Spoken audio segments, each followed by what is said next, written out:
आदिवासी हिंदू कतई नहीं है। कांग्रेस मंच से डिलिस्टिंग पर बड़ा हमला। पूछा, किस जाति में रहेंगे। 24 मई को दिल्ली के लाल किला मैदान में प्रस्तावित जनजाति सांस्कृतिक समागम से पहले झारखंड की राजनीति गर्म हो गई है। दर्जनों आदिवासी संगठनों ने कार्यक्रम के बहिष्कार की घोषणा की है। वहीं कांग्रेस भी खुलकर विरोध में उतर आई है। रांची में कांग्रेस नेताओं ने संयुक्त प्रेस कॉन्फ्रेंस कर समागम और डिलिस्टिंग के मुद्दे पर कड़ा विरोध जताया है।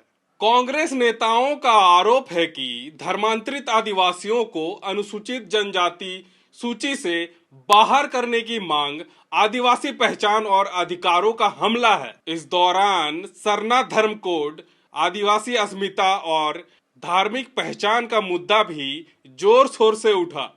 ऐसे में सवाल उठ रहा है कि क्या डिलिस्टिंग की बहस अब झारखंड की राजनीति में नया ध्रुवीकरण पैदा करेगी। रांची में आयोजित प्रेस कॉन्फ्रेंस में कांग्रेस सांसद सुखदेव भगत ने जनजाति सांस्कृतिक समागम को लेकर गंभीर आरोप लगाए। 24 तारीख को भारतीय जनता पार्टी के मातृ संगठन आरएसएस के द्वारा प्रायोजित जनजातीय समागम का आयोजन किया जा रहा है, जिसमें आदिवासी पहचान, उसकी अस्मिता को समाप्त कर एक विशेष सांस्कृतिक ढांचे में ढालने का प्रयास किया जा रहा है, जिसके माध्यम से उनके ऐतिहासिक संघर्ष, विरासत, अस्मिता को मिटाने का एक प्रयास किया जा रहा है।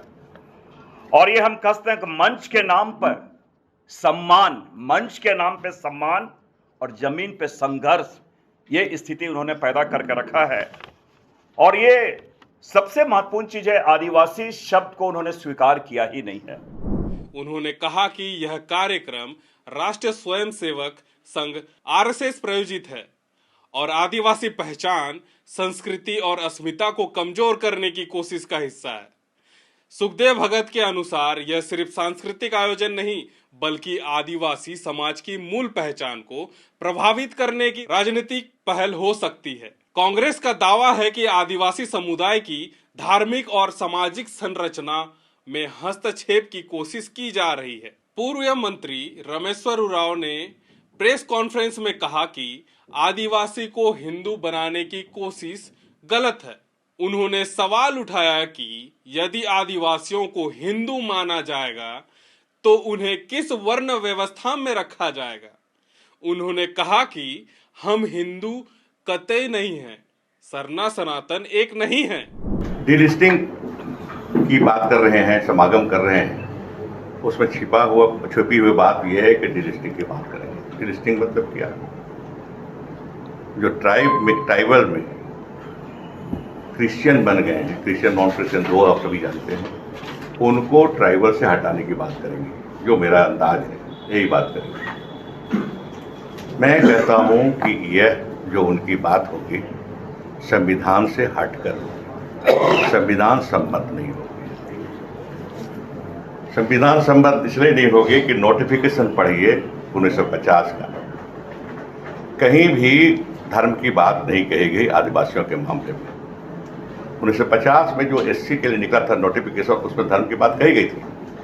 जो हिंदू होंगे वही शेड्यूल कास्ट में ऑर्डर में आएंगे। बाद में 1956 में जोड़ा गया कि सिख होंगे वो भी हिंदू, वो भी शेड्यूल कास्ट के चिन्हित होंगे। 90 में जो बुद्धिस्ट थे उनको भी जोड़ा गया। ये उनके लिए, हमारे लिए नहीं है। साथ ही उन्होंने अलग सरना धर्म कोड की मांग दोहराई।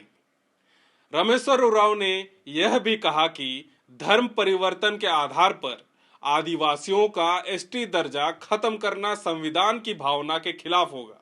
उनके बयान से साफ संकेत मिला कि कांग्रेस डिलिस्टिंग के मुद्दे को आदिवासी धार्मिक पहचान से जोड़कर अलग देख रहा है। वहीं राजेश कच्छप जी बोले, डिलिस्टिंग आदिवासियों को कमजोर करने की कोशिश है। कांग्रेस विधायक दल के उपनेता राजेश कच्छप ने आरोप लगाया है कि डिलिस्टिंग के जरिए आदिवासियों के अधिकारों को कमजोर करने की कोशिश की जा रही है। जो सांस्कृतिक समागम का जो नाम दिया गया है, यह आदिवासियों को समाप्त करने का एक सुनियोजित षड्यंत्र है। हम सभी जानते हैं कि जब झारखंड प्रदेश अलग हुआ तो भारतीय जनता पार्टी के लोगों ने झारखंडी शब्द को लेने से तकरीबन वे लोग कतरा रहे थे। वे चाहते थे कि वनवासी या राज्य हो जाए। अगर आप हमको वनवासी कह रहे हैं तो कहने का मतलब है कि अगर आप हमको वनवासी का दर्जा दे रहे हैं तो जो स्थिति अभी प्रिमिटिव ट्राइब्स की है, जो अंडमान निकोबार द्वीप समूह से लेकर के कई जगहों पे रह रहे हैं, आप हमको आदिवासियों को उस श्रेणी में पुनः लाना चाहते हैं। और एक चीज है, मैं आपको बता देना चाहता हूं, एक सुप्रीम कोर्ट का भी एक वर्डिक्ट है 2013 का। डबल बेंच ने यह एक टिप्पणी किया है कि आदिवासी इस देश के मूलवासी हैं। इस देश में जितने भी लोग आए वो आदिवासी के बाद आए, उनके साथ संघर्ष हुआ और आदिवासी पीछे हटते चले। आज के तारीख में जो भारतीय जनता पार्टी की जो मानसिकता है, आज वो आदिवासी शब्द को ही समाप्त करते हुए जो आदिवासी अस्तित्व है उसको समाप्त करना चाहते हैं। इस बात का समर्थन है। अगर उन लोगों में अगर इतना ही क्षमता है तो आप जो हमारा जो वर्ण व्यवस्था है, क्योंकि आप वर्ण व्यवस्था की भी आपका जो समागम है उसका आप जिक्र कर रहे हैं, अगर आप में हिम्मत है तो आप आदिवासी को ब्राह्मण करके देख लीजिए। क्योंकि ब्राह्मण हमारी एक अपनी संस्कृति है, अपना हमारा पूजा उपासना है। हम अपने जो शरणा स्थल है हम दूसरे को एंट्री करने नहीं देते हैं। अगर आप में दम है तो आप उसको उस चीज को अनाउंस कर दीजिए। अगर क्योंकि हमारी व्यवस्था में क्षत्रियों की भी एक, जिसको हम महत्व के रूप में देखते हैं, सामाजिक के रूप में, आप हमको क्षत्रिय का रूप दे दीजिए। देखिए एक चीज है, जंगल और जमीन और वहां के देवी देवता को मानने वाले समुदाय है आदिवासी। प्राकृतिक के साथ प्राकृतिक को मानने वाले हैं आदिवासी।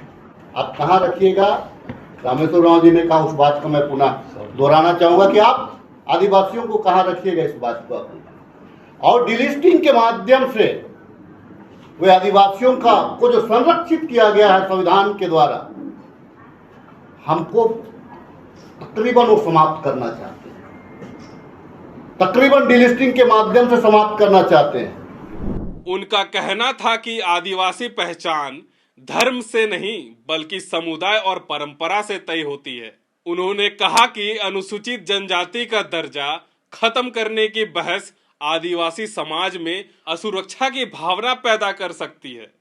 इसी कारण कई आदिवासी संगठन भी जनजाति सांस्कृतिक समागम का विरोध कर रहे हैं। डिलिस्टिंग का मतलब है धर्म परिवर्तन कर चुके आदिवासियों को अनुसूचित जनजाति यानी एसटी सूची से बाहर करने की मांग। समर्थकों का तर्क है कि धर्म बदलने के बाद आरक्षण और जनजातीय लाभ जारी नहीं रहने चाहिए। वहीं विरोध करने वाले मानते हैं कि आदिवासी पहचान जन्म, संस्कृति और समुदाय से जुड़ी होती है, धर्म से नहीं। झारखंड में यह मुद्दा इसीलिए संवेदनशील है क्योंकि यह लंबे समय से सरना कोड, आदिवासी पहचान और स्थानीय अधिकार की राजनीति प्रभावी रही है। ऐसे समय में जब राज्य में भाषा विवाद और पहचान आधारित बहस पहले से जारी है, डिलिस्टिंग का मुद्दा राजनीतिक ध्रुवीकरण को और बढ़ा सकता है। आने वाले दिनों में यह देखना अहम होगा कि जनजाति सांस्कृतिक समागम और डिलिस्टिंग की बहस केवल सामाजिक विमर्श तक सीमित रहती है या झारखंड की राजनीति में बड़ा चुनावी मुद्दा बनती है। हमारे साथ ऐसे ही खबरों के लिए और हर दिन के अपडेट के लिए, हर दिन के न्यूज अपडेट के लिए हमारे चैनल को जरूर सब्सक्राइब करें और लाइक करना ना भूलें।